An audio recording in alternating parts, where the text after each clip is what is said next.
Welcome back. Our next speaker is Kristy Nabhan-Warren, who is Associate Vice President of Research and Professor and Figge Chair of Catholic Studies at the University of Iowa. She was born and raised in Gary, Indiana. Before moving to Iowa in the fall of 2012, she taught for 10 years at Augustana College in Rock Island, not to be confused with Augustana University here in Sioux Falls. Although I have heard stories of parents taking their kids on college visits and ending up in Rock Island instead of Sioux Falls. So be careful with that.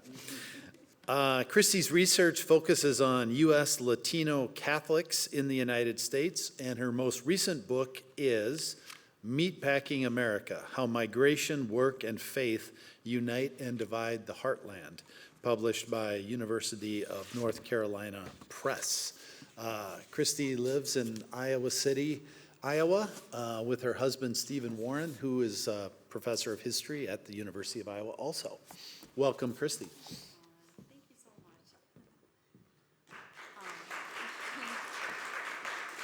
much. I'm really grateful for the timer. I timed myself, and I think I've got it down, so thank you. And thanks, Sam. Where's Sam sitting? Sam in the audience for the really kind shout out earlier. That was really nice. Good afternoon, everyone. Before I give my presentation, I want to thank Dr. John Lauk for inviting me to participate in this conference and for his hard work in putting this all together. Can we just clap? Because this is like huge. I've been looking forward to this event and to visiting South Dakota for the first time. And yesterday I got in right before the dark to see the falls and to walk around, and they were stupendous, so just gorgeous. As a native Midwesterner born and raised in Northwest Indiana, the region, if you know, you know, the Midwest is home to my family. I've moved from Indiana to Illinois. Now I'm in Iowa. I don't think I'm going to get a job in Idaho, but you never know where life takes you, so. So my scholarship has long been defined by my interest in how people make homes, how they make meaning, and where they live, work, and worship. My interest in the intersections of migration, work, and faith began when I was a child, ever observant of my father's vibrant Lebanese side of the family, immigrants from the Bekaa Valley. In addition to the joyful stories, hearing the more difficult ones impacted me on a deep level and most definitely led to my career focusing on immigrant communities and the intersections with migration and work and faith. When I became immersed in what was then called Chicano studies and then Hispanic studies in graduate school, fields of study that were precursors to what is today known as Latino studies, Latinx studies, or a newer iteration, Latina studies, I realized that even when Latinos have been included in broader historical narratives, they were relegated to the fringes, on the sidelines, as it was with my Arab side of the family. And my good friend Ed Curtis, as Sam had in his slides, has a great new book on Arabs in the Midwest. So thanks for that shout out. I knew from personal lived experience growing up in Gary and the broader Northwest Indiana region that Mexicans and Puerto Ricans had been working in the steel mills, along with my own Polish, Croatian relatives since the early 20th century, and that Mexicans and Central Americans had long worked in Michigan's beet and asparagus fields, Wisconsin's dairy farms and orchards, and Detroit's auto industry. As the historian Zaragoza Vargas shows in Proletarians of the North, from 1917 to 1933, Mexicans in the industrial centers of the Midwest, Detroit and Chicago in particular, were drawn to the auto, steel, and railroad industries. He writes that, quote, by the middle of the 1920s, Mexicans with relatives and friends working in the beet fields were encouraging them to leave the farms and seek factory employment. They argued that the jobs in the foundries and factories, though beset by bad working conditions, were far superior to the hard handiwork, low earnings, bad housing, and winter unemployment that characterized beet work. End of quote. In addition to the large Midwestern metropolitan centers and cities like Chicago and Detroit, smaller cities and rural areas that have hosted factories have attracted Latinos since the late 1970s, and even a bit earlier. Building off of the work of scholars of the Latino Midwest like Vargas, some of the most exciting scholars of Latino studies and Midwestern studies today have contributed to the creation of a robust Latino Midwestern studies. A small group of young Latino scholars is leading the way in drawing our collective attention to the Midwest as a place where Latinos have long made important economic, sociocultural, and religious contributions. These scholars are showing via compelling source materials, secondary and primary, that Latinos have reshaped the places where they have placed down roots. I want to take a moment. I've kind of been a godmother to the field in a lot of ways, and I'm kind of exiting as they're coming in, and I couldn't be happier about that. So I want to take a moment to give these scholars a shout out. Lilia Fernandez, whose work focuses on Latinos in Chicago, Suje Vega, whose work focuses on Indiana, Teresa Delgadillo and Sergio Gonzalez, whose work focuses on Milwaukee, Wisconsin, and Latinos. And finally, Delia Fernandez-Jones, whose work focuses on Grand Rapids, Michigan, and who was the keynote speaker at the Midwest History Conference this past iteration. Each of these scholars has published excellent monographs, highly recommend, detailing the contributions Latinos have made to their Midwest locales, as well as the challenges they work to overcome. I think what I love about their work is it's very nuanced. It's about victimization, exploitation, but it's also about the diet of thriving and surviving, which I think is also important. And be on the lookout for forthcoming books by Emiliano Aguilar, whose work is focused on East Chicago Latinos in the steel industry, Juan Ignacio Mora, whose work is going to be the book on the Latino Midwest, I think. He's at Indiana University now. And his partner, his wife, Carolina Ortega, who's also at Indiana University. Her work focuses on Green Bay, Wisconsin, and Latinos in the meatpacking industry.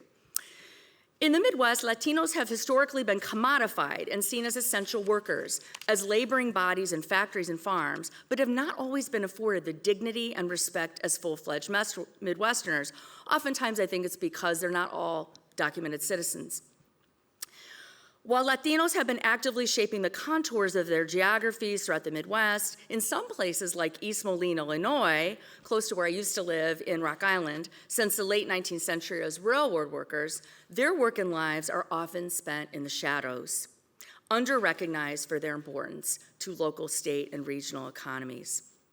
Since the 1970s, Latinos in the Midwest have been essential to the success of what's called the vertically integrated agricultural and meatpacking industries, most especially now in small towns and rural areas like in my current state, in the cities of Columbus Junction, well, not cities, small towns, I should say, Columbus Junction, Marshalltown, Ottumwa, and Storm Lake. Here in Sioux Falls, I walked by it yesterday. I followed the smell, hate to say. Latinos are line workers at the Smithfield plant, as they are in Garden City, Kansas, and in Iowa at JBS, Premium Beef, and Tyson.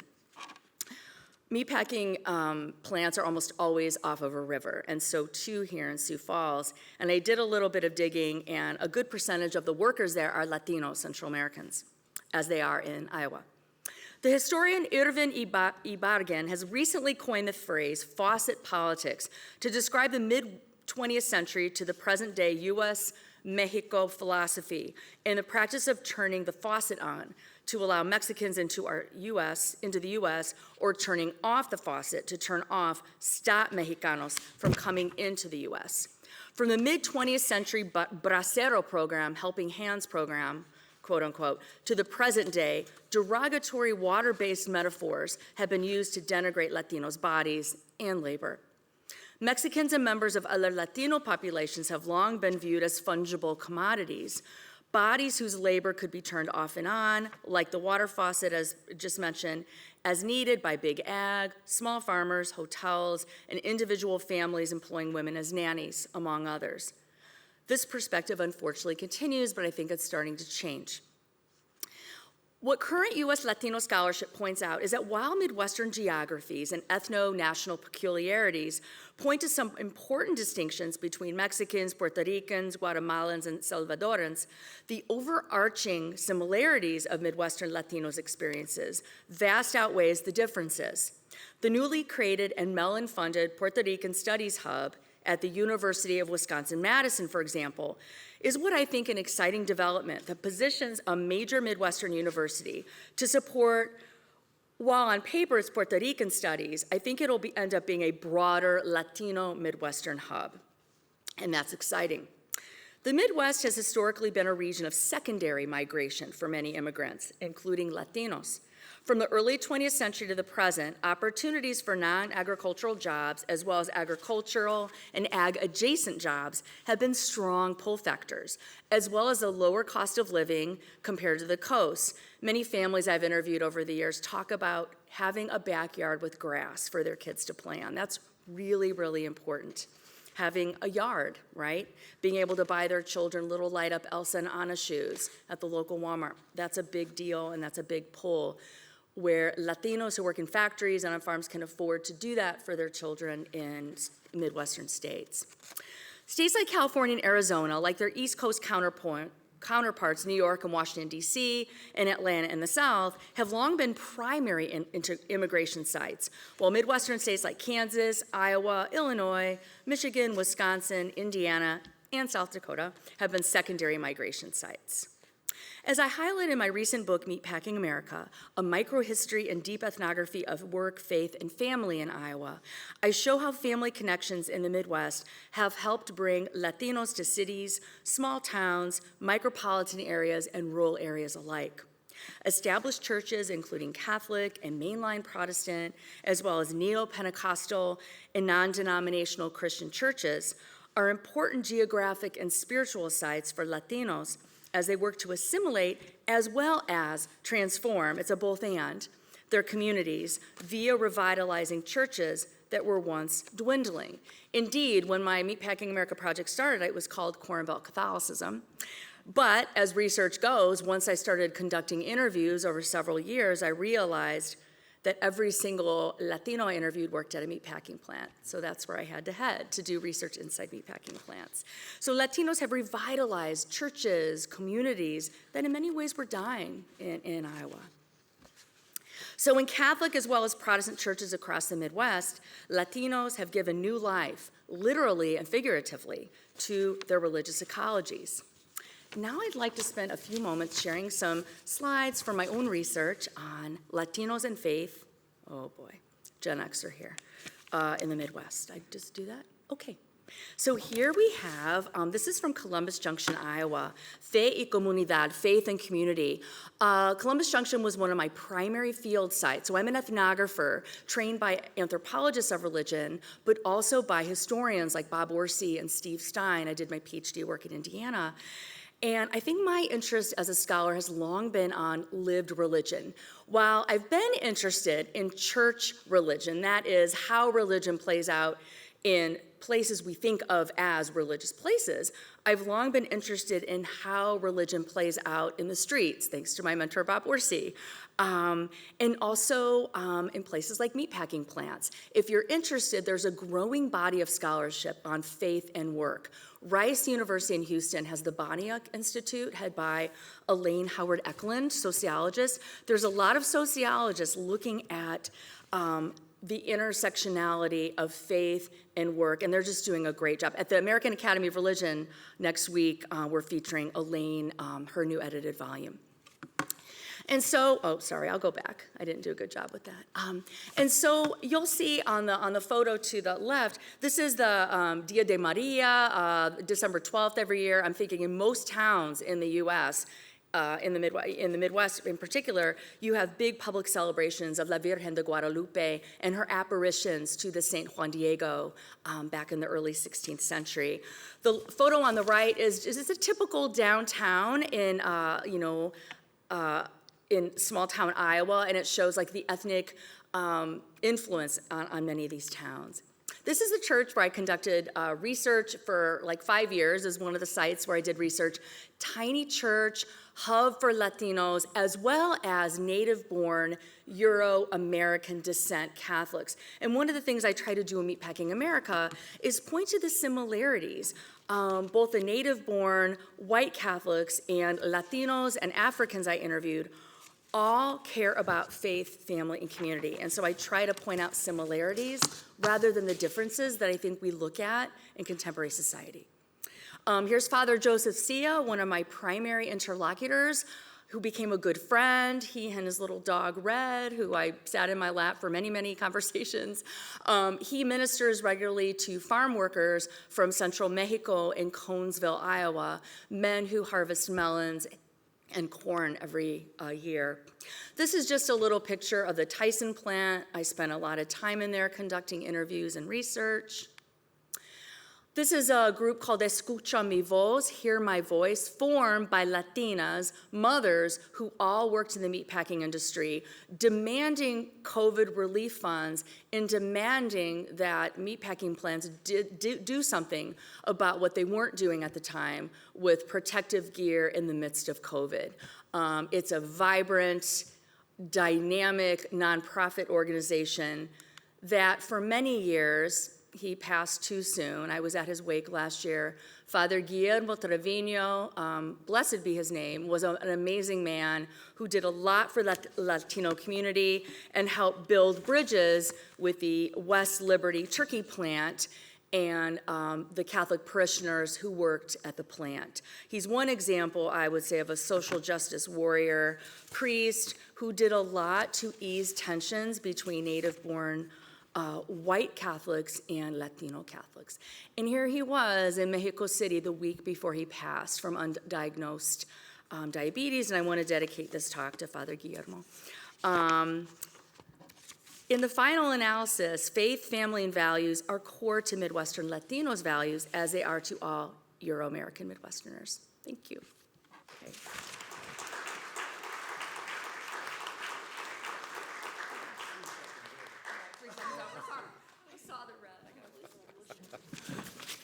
Thank you, Kristy. Our next speaker is David Brodnax, Sr., who is a professor of history and history department chair at Trinity Christian College in Palos Heights, Illinois. His research focuses on African American social and legal history, primarily in the Midwest and primarily in Iowa. He's published recent articles or chapters in the Oxford Handbook of Midwestern History and Middle West Review and Annals of Iowa and other outlets. He is currently finishing his manuscript titled Breathing Freedom's Air, the African American Struggle for Equal Citizenship in Iowa. He is also an adjunct professor at the University of Iowa College of Law. He earned his JD from Iowa College of Law and his MA and PhD from Northwestern University in Chicago. He was born on the south side of Chicago and now lives in the Chicago suburb of Berwyn with his dog, Jackie. Welcome, David.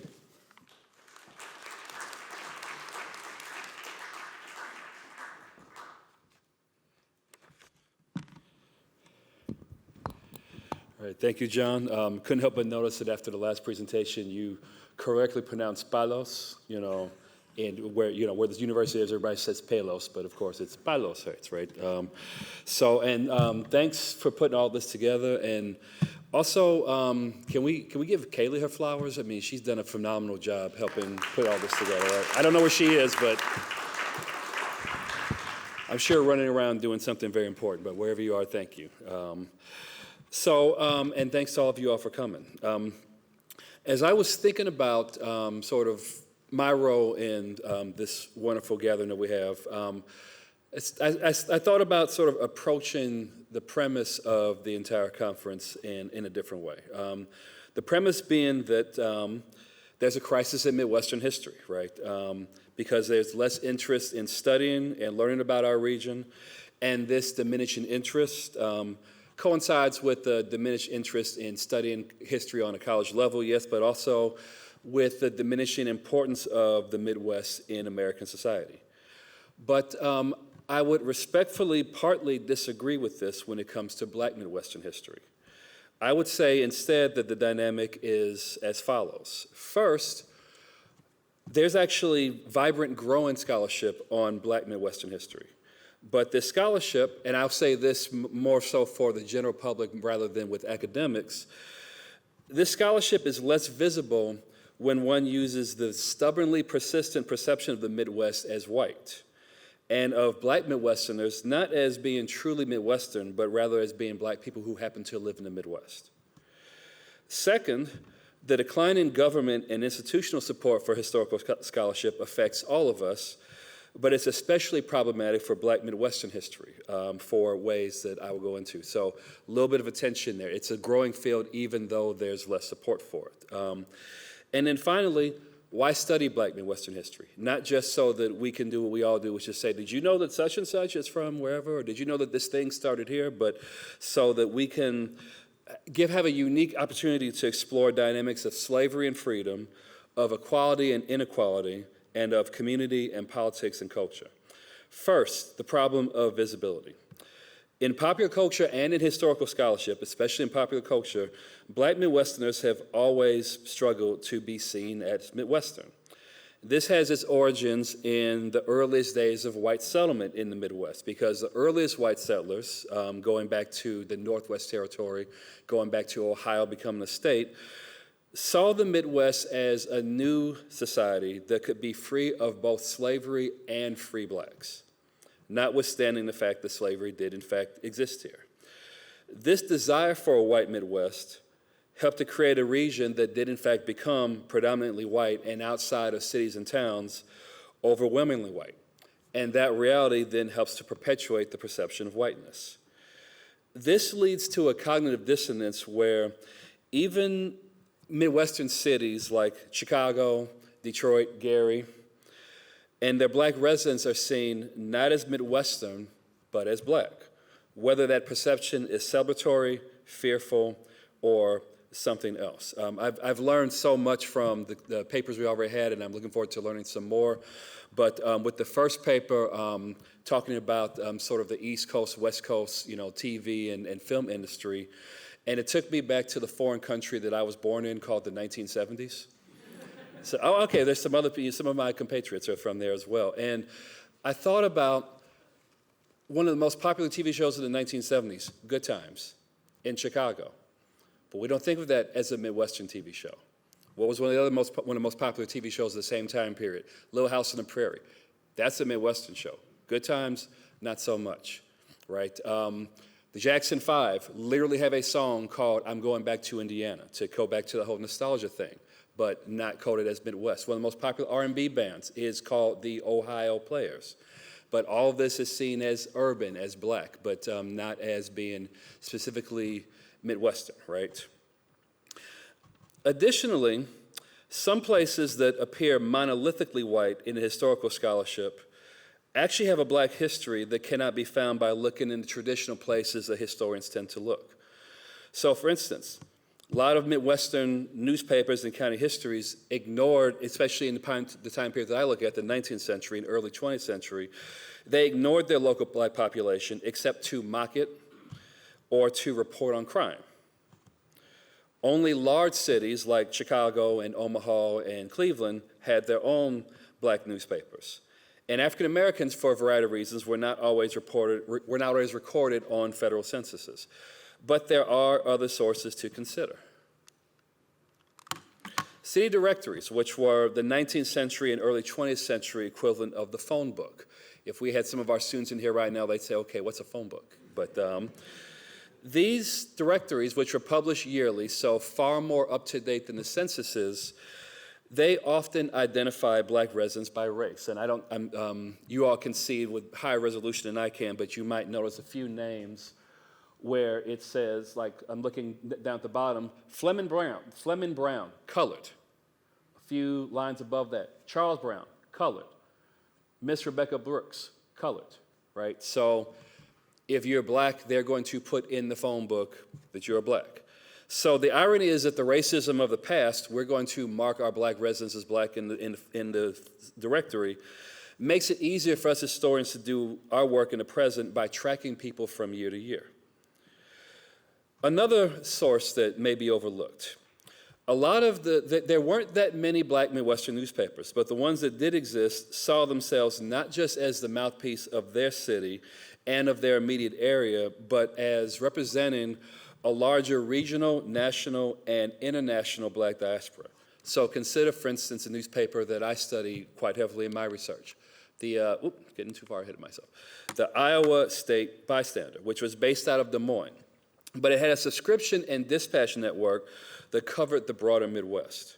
So, for instance, we're here in South Dakota today. So I decided to go through some old issues and see what did the bystander have to say about South Dakota.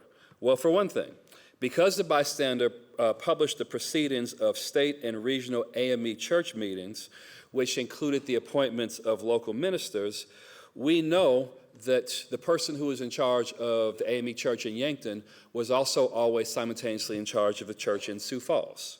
And we know the names of these men, and they were all men who year after year were in charge of these two churches.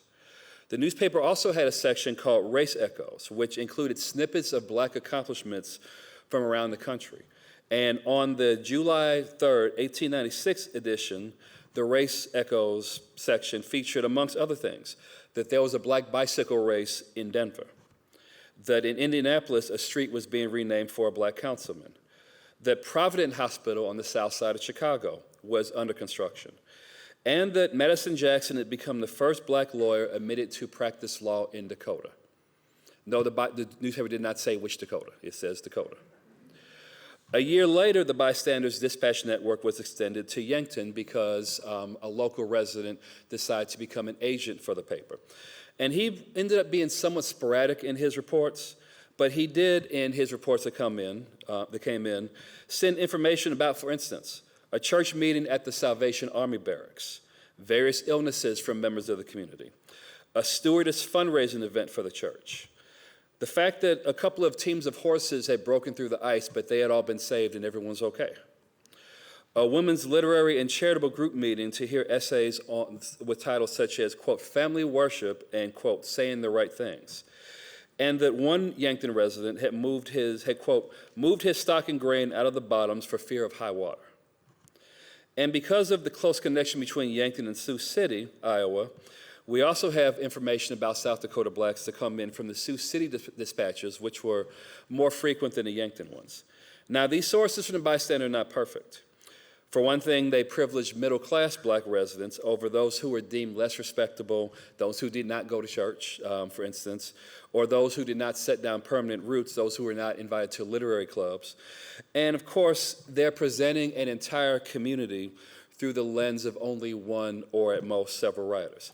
But even with those caveats, they reveal a vibrant community of institutions, farms, regional connections, and quotidian life. And little of this shows up in many larger histories of South Dakota or the Great Plains, because these people and their institutions likely never appeared in the local white newspapers or the county histories. But when historians find them in sources like the Bystander, we can then pursue them further by looking at AME church records, by looking at other government records, tax records, local property records. I cite as one recent positive example of this, Richard Edwards and Jacob Freefield's recent book on black homesteaders. Now to the second part of this dynamic that I've laid out, which is the dwindling government and institutional support for Midwestern history. Now, as I said before, and as we all know, this crosses racial lines. Other speakers today have already talked about cuts at state historical societies, at academic journals, and at universities, and the closure of some Midwestern universities, almost all liberal arts colleges. And I hate to have to correct or update one of my colleagues, but Jeff Brammer, I'm sure you'll forgive me, I have to make an addition to the list of colleges that are closing, because 2 weeks ago it was announced that my employer of 20 years, Trinity Christian College, is closing. So, and I'm not trying to throw a pity party and invite all of you all while I have a captive audience, but what is the point of all this? Trinity holds the leading archive on Dutch Chicago history, which is now going to have to find a new home. Trinity has two scholars of Midwestern history who also have to find a new home. It also means, though, that Trinity's 20-year legacy of having an active and well-attended, well-received Black History Month lecture, which has included topics such as Covert, Michigan, the Black Church in 19th century Iowa. Take a guess on who gave that one. Racial attitudes amongst Midwestern Mennonites, Black women at the University of Illinois, and the Olympian Saul Butler. Now that tradition is going to come to an end, and scholars who study these things will have to find other venues to present their work. And I have no doubt that other struggling and closed institutions around the Midwest no doubt have similar histories. Again, this is not specific to Black history. But what is more specific to Black history, perhaps, is the efforts by the federal government and some Midwestern state governments to, let's say, obscure aspects of Black history that remind people of America's legacy of racism, anything that might make some folks uncomfortable to learn about the discomfort that other Americans have had to face for many centuries. And yet, in spite of all this, the field of Black Midwestern history is vibrant. And I offer as one example of this my incredibly unscientific study that I did recently by doing a keyword search of panels at the 2005 annual meeting of the Association for the Study of African American Life and History. I don't know if it's against protocol to talk about one conference at another conference, but I apologize in advance if it is. So I'd rather ask for forgiveness and permission, right? But taking a look at the panel that was online, and this is a huge conference, right? Over 1,000 people present there every year, and putting in the names of different Midwestern states, different cities, literally the word Midwest, turned up more than 50 panels that were at least partly about the Black Midwest. I could also cite the Northern Great Plains and Midwestern History Conferences, which continue to grow in their amplification of Black Midwestern history. I'll cite also important manuscripts by some younger scholars such as Ashley Howard, Jennifer Sudsnick, Crystal Marie Moulton, and Jennifer Harbour, and ongoing work by people like Leslie Schwam, Nikki Taylor, and Sanjata Chajua. But why does this scholarship matter specifically for advancing the field of Midwestern history? Or to put my question differently, what is uniquely insightful about studying Black Midwesterners specifically as Midwesterners? Going beyond just saying, the Jackson Five are from the Midwest. Yep, they are, and that's awesome, but going just beyond that. Or when I tell my students, Malcolm X is from Omaha, and they say, what? Say, the one in Nebraska? Yes, he's from Omaha, right? Going beyond just sort of the, wow, isn't that cool aspect of it, the value of studying Black Midwestern history goes even deeper for several reasons. First of all, when we study antebellum Black Midwestern history, this helps to complicate our traditional distinctions between slave and free by exploring what it meant to be Black in places where slavery was illegal and rare, but racism was legal and common. Postbellum Black Midwestern history does the same with the distinction between segregation and integration. What does it mean to be Black in a place where segregation is illegal, but it still happens anyway? Secondly, Black history in some of the more overwhelmingly white Midwestern states, like Iowa and the Dakotas, complicates our understanding of political activism. For instance, how do Black politicians and communities engage the political system in places where their right to vote is unhindered? No one is trying to stop them from voting, but their small numbers and the fact that white voters are largely unwilling to vote for a Black candidate makes public office an impossibility. As Professor Strang was speaking earlier, I was reminded of the Clark case, which makes Iowa in 1868 the first state outside of New England to desegregate its public schools. And the majority opinion in this case, the judge says, public schools are meant to take children and create a harmonious whole by giving them all an understanding of American citizenship. And when you take one group of children and send them to another school, you are being deeply un-American, right? But how are Black Iowans able to do this in a place where they lack the political leverage to, do things that would have been possible, in places where they have larger numbers? Third, as we've seen in the bystander articles, Black Midwesterners had a strong sense of belonging to a broad regional community that consisted of hundreds of local communities, all in a physically vast area, and many greatly outnumbered by whites in their local communities, but they're connected to each other by travel, by religion, by journalism, and by institutions. This regional identity overlaps with a connection to the American South, because almost all Black Midwesterners are, originally of Southern origin, or as we say, on the west side where I live, the west side is a suburb of Mississippi, right? And especially since the early 20th century, there's not only that connection to the recent past of the American South, but also to the more distant past of the global African diaspora. So you have, in a sense, a triple consciousness of we're Midwesterners, we're also connected to the South, and we're connected to a global Black community. and which partly includes our ancestral West African homes. Now, of course, and as we've seen already today, many white Midwesterners also have a dual connection in terms of being Midwestern, but feeling ties to their European places of origin. But again, for Black Midwesterners, this is a triple connection. So this is another reason why Black Midwestern history matters.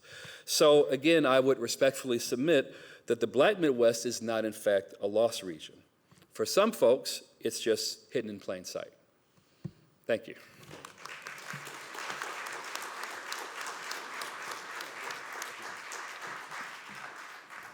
Our next speaker is Mary Stockwell, who grew up in Ohio and received her MA and PhD from the University of Toledo.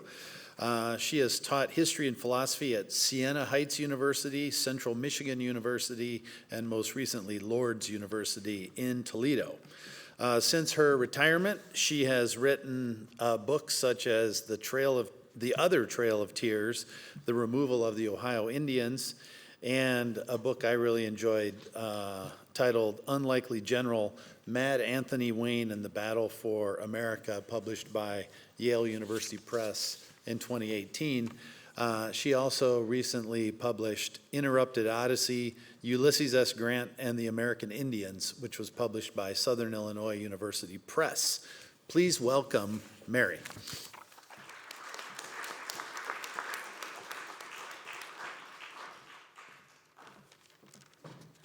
Thank you. I'd like to thank John and everyone for making this possible and for meeting all of you and listening to everyone. Thank you. You know, 300 years ago, we would not have called the Midwest the Midwest. 300 years ago, the Midwest would have been called the Ohio country. And it was a spectacularly beautiful place that's hard to even imagine anymore because everything's under cultivation. There are roads and cities everywhere. It was a stunning place lying between the Ohio and the Great Lakes and the Appalachians and the Mississippi River. And one of the best descriptions I ever read of someone who saw it for the first time comes from the expedition of La Salle. When La Salle and the French came into Lake Erie, they go along the southern shore of Lake Erie, probably somewhere west of Cleveland, and a priest by the name of Abbé Galinet comes along the shore. And he can't believe the deer by the hundreds. He cannot believe the rivers chocked with all fish just waiting to be taken. And he finds wild grapes that he can make wine for Mass. And he says, my God, could we have stumbled into the Garden of Eden? And he truly believed that. Many people come almost at exactly the same time to this beautiful country, kind of late 1600s on into the early and mid 1700s. They all want it for themselves. They claim it for themselves. It is such a spectacular place to be. And it fits their lives, and it also, you have to look at it through their eyes. They don't exactly see the exact same thing. The Iroquois come first. They claim it as theirs. They see it as their private hunting ground. The French see a world of water. They can ply their fur trade, and they can bring their Catholic faith to the tribes. The group of people known as the Ohio tribes, or the historic tribes, the Ohio country is an absolute refuge from the brutal fighting elsewhere on the continent. This is especially true of the Wyandot. The Wyandot are the Hurons. They're from Canada, and the Iroquois have chased them across the continent. They finally make their way outside of the fort at Detroit, and French priests in the 1720s bring them to Sandusky, the Sandusky River. They will be the most honored of the Ohio tribes, and there are about a dozen of them, and they're honored because they have suffered the most. Who else now will come and live in Ohio? Many people have lived there. They've just been moving to get away from the Iroquois. Many people have been in and out, and now it seems a time of peace because the Iroquois let go of Ohio about the year 1700. Imagine the Wyandot. They're living around what is now Sandusky, Ohio, and Upper Sandusky, Ohio, and the tribes kind of settle around them. Here come the Ottawa, the Potawatomi, the Chippewa coming down the Maumee River. The Mingo, who are the Seneca, live to the east around Cleveland, swinging around what is now the state of Ohio. The Delaware live along the Tuscarora River. The Shawnee come up from the south and live around what is now Dayton. Going farther west, you have the Miami, the Kickapoo, the Sac, and the Fox, more tribes to the north. And there's something about coming into Ohio in the early 1700s, they almost innately say, we will never fight. We are going to hold this place forever, and we will shut that door against anyone who tries to take it. The Virginians want it. The Virginians are farming people. They look north and they see the trees. They can tell what soil is under what trees, and they know what to grow on it. The British will want it for their empire. The Americans will want it for their republic. If you're looking at things in the 1700s, these people are actually quite balanced. They're all kind of living a similar life. They all farm. They all hunt animals. They all are involved in a fur trade. They all buy the same manufactured goods, whether it's cloth, and most especially whether it's guns. But if you could say one group has greater power than anybody else in the early 1700s, it would be those Ohio tribes, the Wyandots and all of their allies. They have more people. They have maybe 40 to 50,000 people. They are the best hunters. They're the best traders. And they are also able to put an army in the field overnight. They can get 1,000 people to fight overnight. Their communication is so great. They're also the best marksmen. These are not people you want to run into in a battle.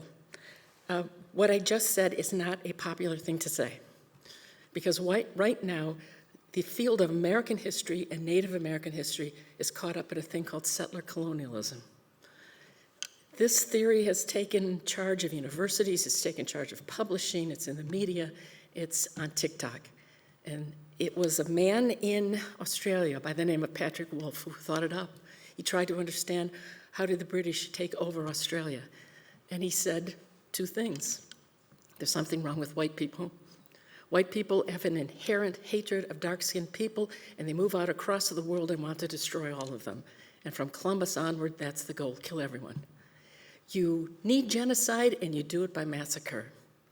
There's a kind of more what I call moonlit side, which is, who are they destroying? They're destroying innocent people. They are destroying people who don't own property, who don't fight against each other, and are somehow in tune with a mystical reality that the rest of us don't have. I can only say I do not subscribe to settler colonialism. I could give many reasons, but for the purposes of this conference, it doesn't apply to the Ohio country. Doesn't apply to the Ohio country because those tribes are going to fight tooth and nail in war after war after war to hold this country and to keep anyone who will not allow them and help them to stay out. Think of the wars that are going to break out in the 1750s in the Ohio country. The French and Indian War, Pontiac's Rebellion, Lord Dunmore's War, and then the American Revolution and its aftermath. These great tribes did not say, oh, is there anything we can do to help you, France, England, or America, or Great Britain to take this? No. They fought in every war on whatever side would allow them to keep and hold the Ohio country.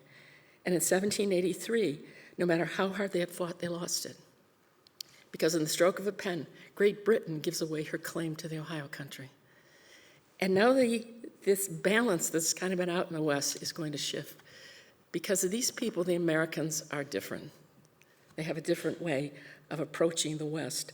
We're going through a celebration of our 250th anniversary, and we don't seem to realize that the revolution didn't just happen at Yorktown and Boston and Philadelphia. The war was for who gets the Ohio country. And the Americans believe this is a place they have got to get their republic deeply rooted. This revolutionary republic will not survive clinging to the coast. It's got to go into that gorgeous Ohio country, and they begin to fight for it. Between the American Revolution and the Constitution, the primary thing the Americans do is figure out how to bring their experiment in democracy west to this beautiful country. They established an Indian policy. We are coming west. We want you to trade with us. We're going to buy the land from you in treaties, and we're going to pay you every year as long as the U.S. survives. Join us. The first great treaty that is written for Ohio is called Fort McIntosh, and the modern state of Ohio is sliced in two. Indians to the north, Americans to the south. And then they go on and do governing. The land ordinance of 1785 now divides the West into 6 mile by 6 mile square blocks, and it's open for sale. and people will be able to buy land for $1 to $2 an acre. Then comes the Northwest Ordinance. The Northwest Ordinance says we are not an empire building colonies. We are republics building new republics. The Northwest Ordinance sets up a process for statehood. And overnight, the Americans have laid out a plan, again, even before their Constitution is written, we're going west. It looks like madness to the Ohio tribes. It's great on paper, but there's no way they're going to surrender this country. And they make a conscious decision. We will unite, and we will fight. And they tell George Washington in 1789, you cross that Ohio River, it runs red with your blood. Washington has to send 2 armies out to face the tribes and try to break these confederations of the Ohio tribes. 2 armies are lost. And then he has to find a 3rd general to go out there and see if he can break open this country in the West. Let me paraphrase what that general said. It's about 1792. I'm going up against the greatest soldiers in the world. I'm going up against the greatest generals in the world. If you do, by some miracle, win a battle against them, you have to go to the negotiating table, and they're the greatest diplomats in the world. And that's just the men. The women are the greatest farmers. I will never defeat them. The Ohio country is lost. That was Anthony Wayne. Anthony Wayne defeated the tribes at a place called Fallen Timbers in 1794. 1795, he comes back and he writes a treaty with them. I consider the Treaty of Greenville one of the founding documents of the United States because all those tribes have been fighting for so long say, we give up. You can have the southern part of Ohio, we take the northern part. And then one of the best and wisest, oldest chiefs stands up and says, we have lost. We have finally lost. And Ohio starts to boom. By 1803, we're in the Union. 60,000 people are living here.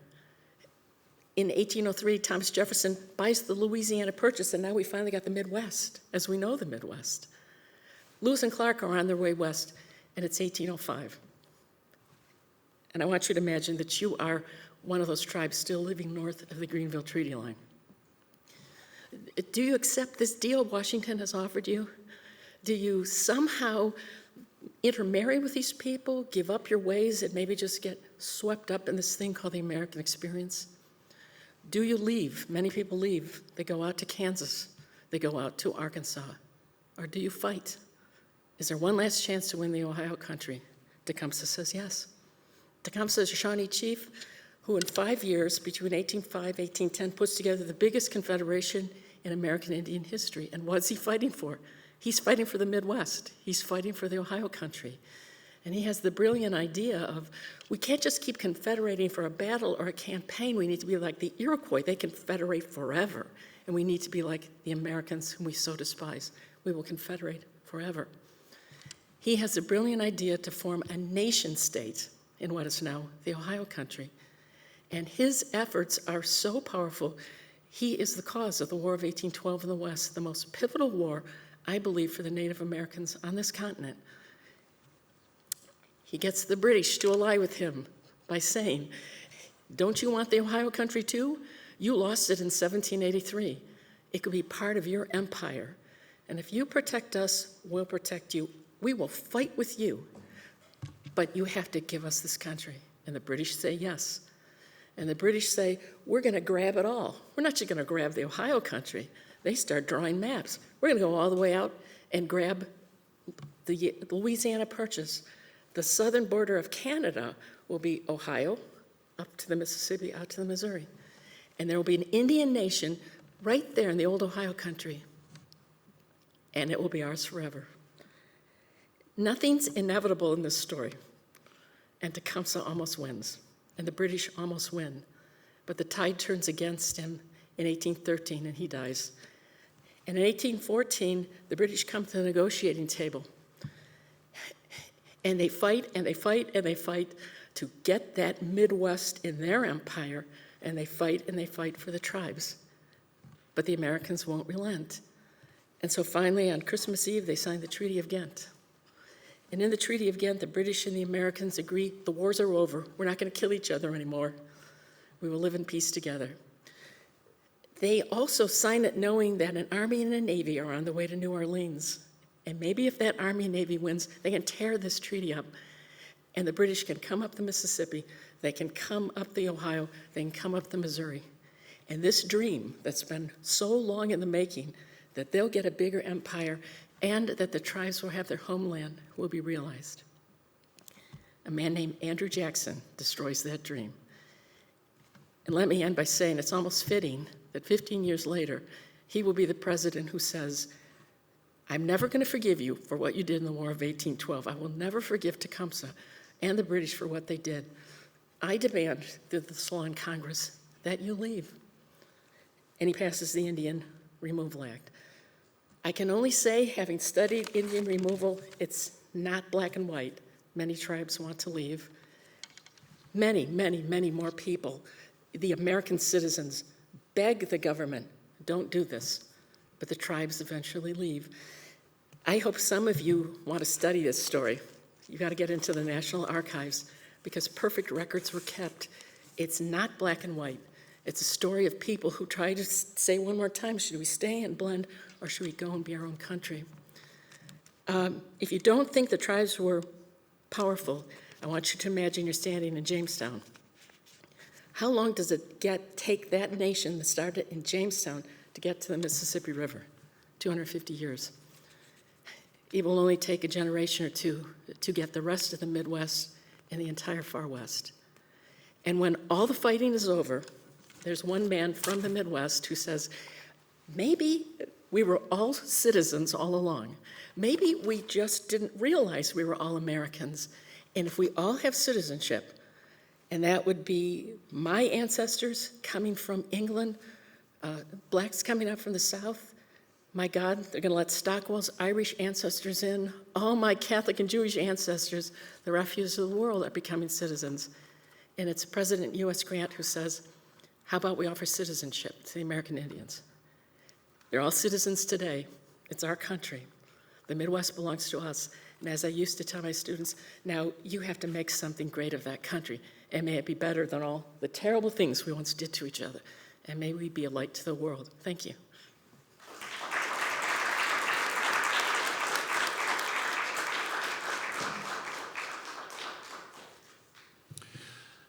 Thank you, Mary. A couple of quick housekeeping announcements. As soon as we wrap up this panel, and please feel free to go to the microphone now if you have a question.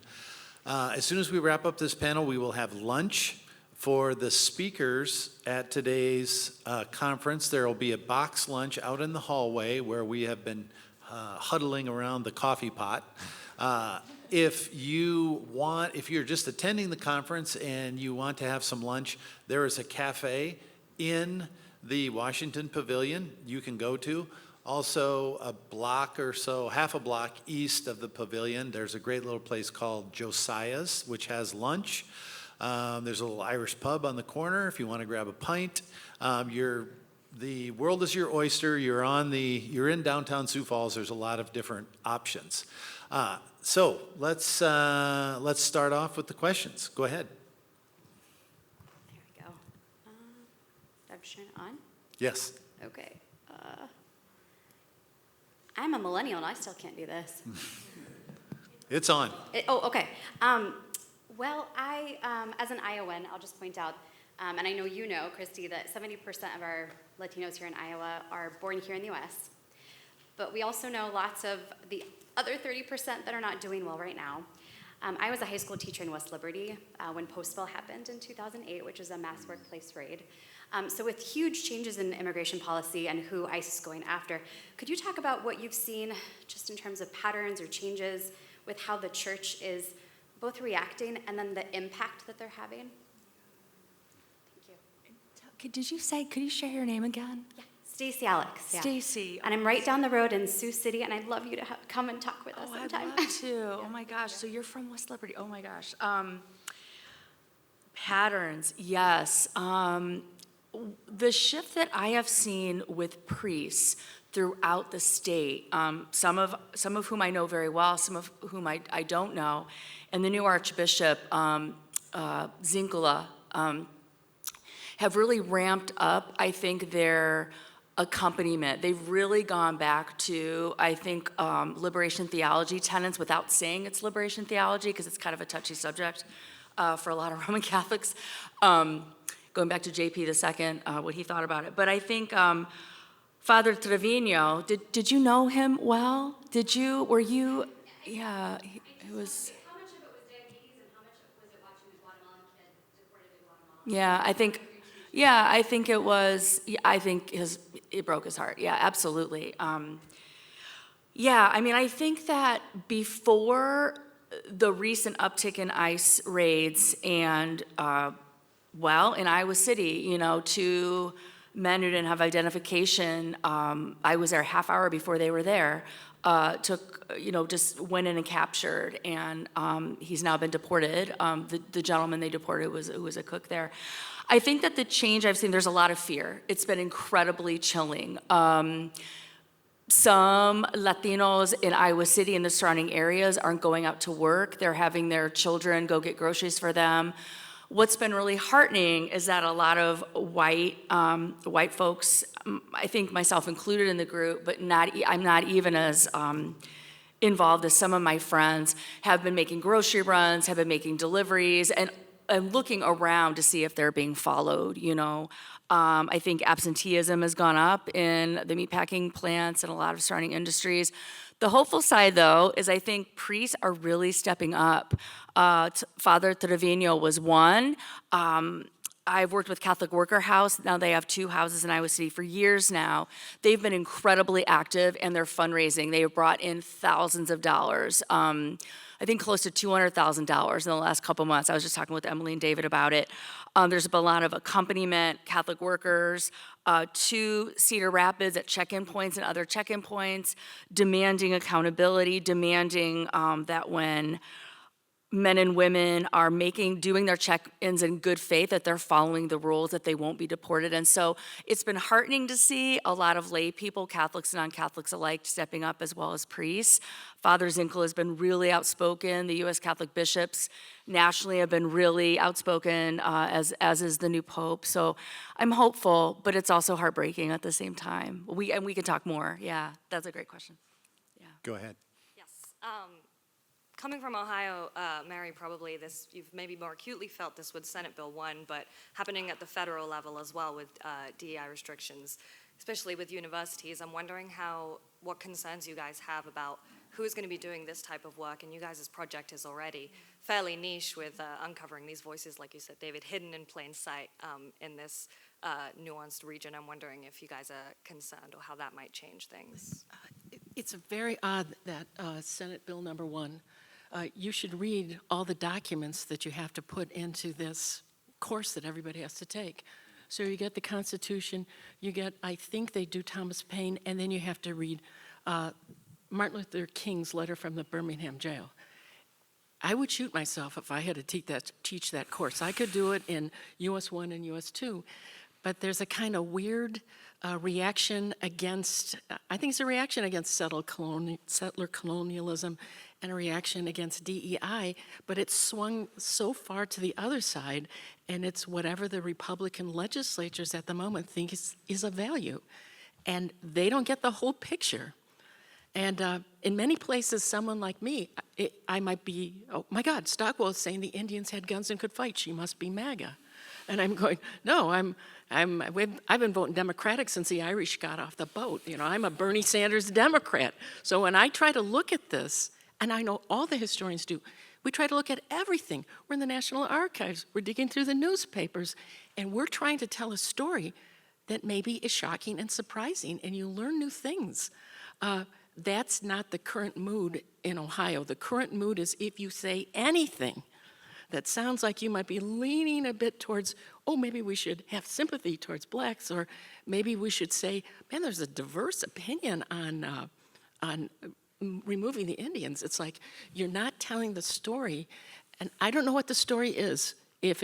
I try to watch Fox. What is the story of America that the Republican legislature is telling? It's not a coherent, this is the American government. They never mention anything like the land ordinance or ownership like that. It's confused, a little encapsulated, horrible story of America that bears no resemblance to anything. But I have to say, the other side has been really awful too. I've been told you are white and you will not be allowed to speak at any historic site throughout all of Ohio. Because if you try to come in and talk about the tribes, we have to go check with every tribe that you are going to speak about, and all those people who don't know as much as you do get to okay you speaking. I haven't spoken at a historic site in Ohio for many years. I went to Fort Recovery a few years ago, and they said, you're banned from now on. So there was a madness on the left. Now we got a craziness on the right. And I just keep saying, I'm standing with the people who once lived. We must have empathy for everybody. Show it as it happened. You don't have to say that's evil. You will know it. You know the Ku Klux Klan is evil. You know slavery was wrong. But stand back and tell the story. That's how I taught. That's how I write. But the left hates that approach, and now the right is in control, and they hate it too. So it's most distressing in Ohio right now. All right, on that note, on that dark note, it's lunchtime. The clock has struck noon. So, okay, go ahead.